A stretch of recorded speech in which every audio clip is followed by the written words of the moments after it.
2017년 대통령 선의 조항이 있고 법률에 정한 서식이 있어야만 박근혜 대통령이 선의 결정될 수 있었습니까? 선의 조항이 없습니까? 서식도 없습니까?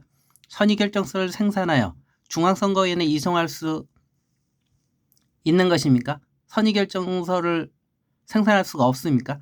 중앙선거위원회에 이송할 수가 없습니까? 박근혜 대통령 징계요구서, 징계의결서, 징계처분 사유서, 사임허가서, 선의결정서 등 공문서는 어느 기관에서 소장하고 있습니까? 어느 기관에서도 소장하고 있지 않습니까? 2017년 헌법재판소의 결정서를 박근혜 대통령, 정부, 국회에 송달하였습니까? 송달하지 않았습니까? 탄핵심판 종료와 동시에 박근혜 대통령이 국가원수 겸 정부수반이 아닙니까? 국가원수 아닙니까? 정부수반 아닙니까? 총리는 중앙징계위원회 박근혜 대통령 징계 요구하였습니까? 총리가 중앙징계위원회 박근혜 대통령 징계 요구하지 않은 이유가 무엇입니까? 직무유기입니까? 중앙징계위원회는 박근혜 대통령 징계위원회 소집하였습니까? 소집하지 않았습니까? 총리가 징계 요구하지 않았습니까?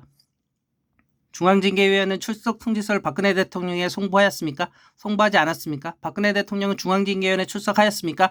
출석하지 않았습니까? 중앙징계위원회 위원장 성명, 위원, 성명 몇 명이었습니까? 박근혜 대통령 징계해결 하였습니까? 징계해결 하지 않았습니까? 박근혜 대통령 징계해결서는 모두 몇 페이지입니까? 주문 등 결정 요지는 어떻게 기재되어 있습니까? 박근혜 대통령 징계 혐의는 무엇입니까? 박근혜 대통령이 징계 혐의를 인정하게 된 사유는 무엇입니까? 인정하였습니까? 박근혜 대통령 징계해결서의 증거관계 등이 자세히 기재되어 있습니까? 기재되어 있지 않습니까? 중앙징계위원회는 징계해결서를 박근혜 대통령에 송달하였습니까? 송달하지 않았습니까? 2017년 정부는 징계위원회 의결에 따라 박근혜 대통령 징계처분을 하고 이를 집행하였습니까? 징계처분했습니까? 징계집행하였습니까? 징계집행하지 않았습니까? 박근혜 대통령은 징계집행, 사임사의 통지, 사임허가 후 선의하였습니까? 선의결정이 있었습니까? 없었습니까? 박근혜 대통령 선의결정이 없었습니까? 중앙선거위원회는 박근혜 대통령 선의결정서 이송 후 선거 실시를 결정하였습니까? 선의결정서 이송 받았습니까?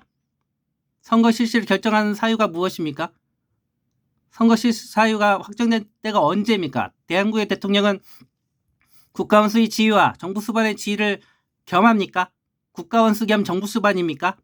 지위가 두 개입니까? 정부수반은 공직선거로 선출하지만 국가원수는 아닙니다.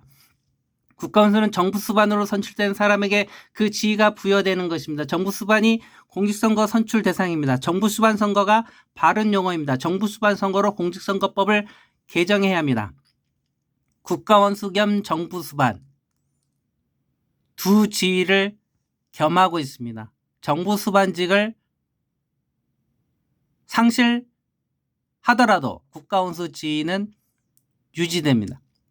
2017년 3월, 4월, 5월 그 이후 2018년 2월까지 박근혜 대통령은 대한민국의 국가원수였습니다.